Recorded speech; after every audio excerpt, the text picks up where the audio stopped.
c'est réjouissant parce que...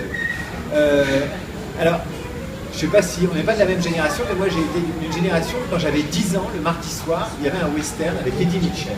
C'était la dernière séance. Et donc, j'attends. Le mardi soir, c'était vraiment la fête, quoi. Eddie Mitchell, il y avait 2 films, il y avait l'ouvreuse avec son panier, avec ses esquimaux et tout ça. Et on savait qu'on allait voir un western, et c'était dingue.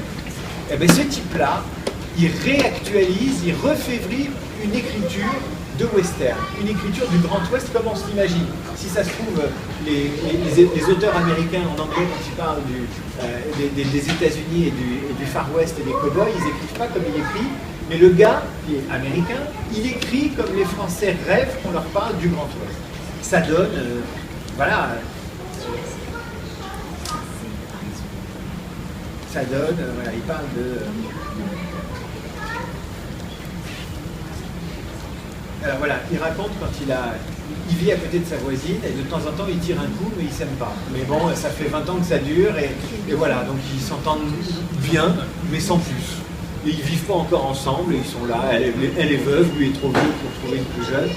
Alors, juste après, quand ils ont fini, ils vont à la cuisine, ils se foutent face à face, puis ils se regardent.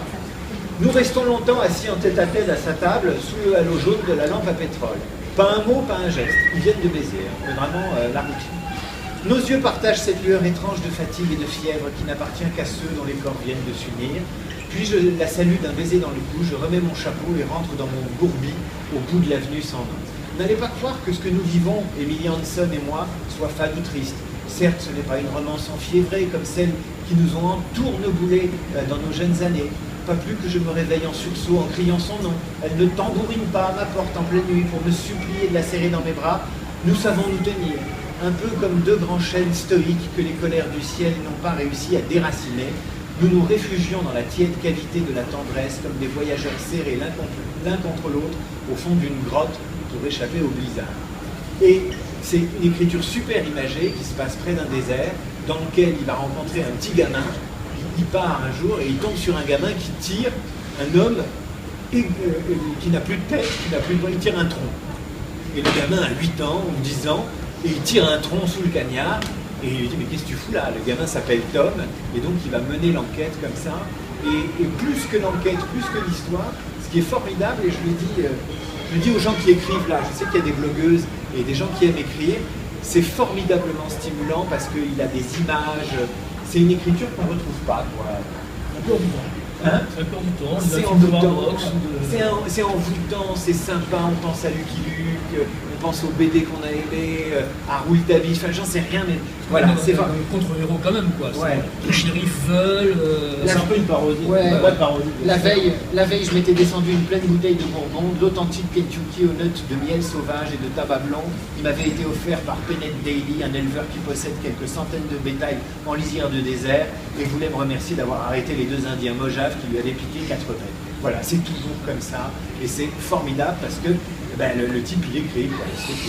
Voilà, j'ai fini pour les 3.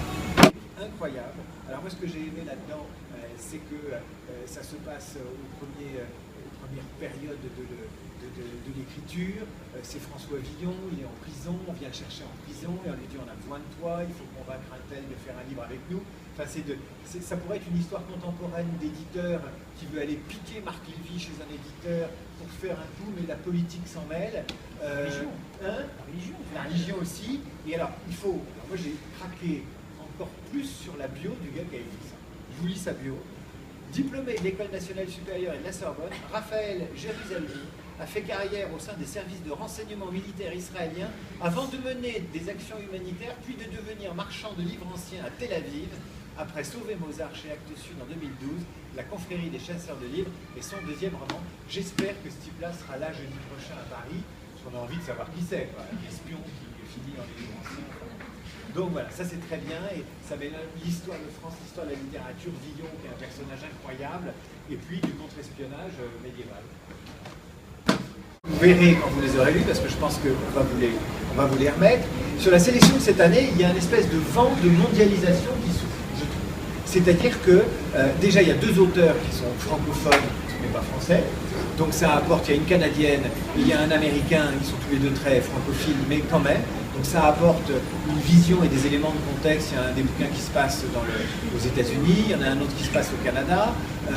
Ça ouvre les chakras, si vous voulez, parce que les autofictions avec des boyaux mis sur la table et du jus de crâne, bon, c'est sympa, mais en même temps, c'est bien que la sélection Cultura s'ouvre à des gens qui ont un discours sur le monde, qui ont envie de voir du pays, etc., et qu'on sorte de la branlette germano-pratique. Ça, c'est un truc très important. La deuxième chose, c'est qu'il y a des vraies histoires. Je commence par Delphine Poulain. Elle a fait un bouquin coup de poing sur l'histoire de deux filles qui reviennent d'Afghanistan et qui font une halte à Chypre pour un sas de décompression qui ne dure que 2 jours et qui sont, chacune à sa façon, elles sont parties à la guerre, elles se sont engagées dans l'armée, elles étaient copines, elles vivaient dans la même cité, elles s'engagent dans l'armée, elles partent en Afghanistan et elles en reviennent fracassées, et on se demande d'ailleurs si leur amitié va tenir, et elles vont dans ce sas de décompression qui est Chypre, dans un club med après l'Afghanistan où elles sont tombées dans une embuscade. Donc dans le livre, tout est vrai au sens où elle n'a rien inventé, elle s'est inspirée de tout ce qui a frappé les soldats français en Afghanistan. C'est un livre qui va... on va en parler, quoi. Elle va être invitée partout, on va lui demander pourquoi, machin, etc.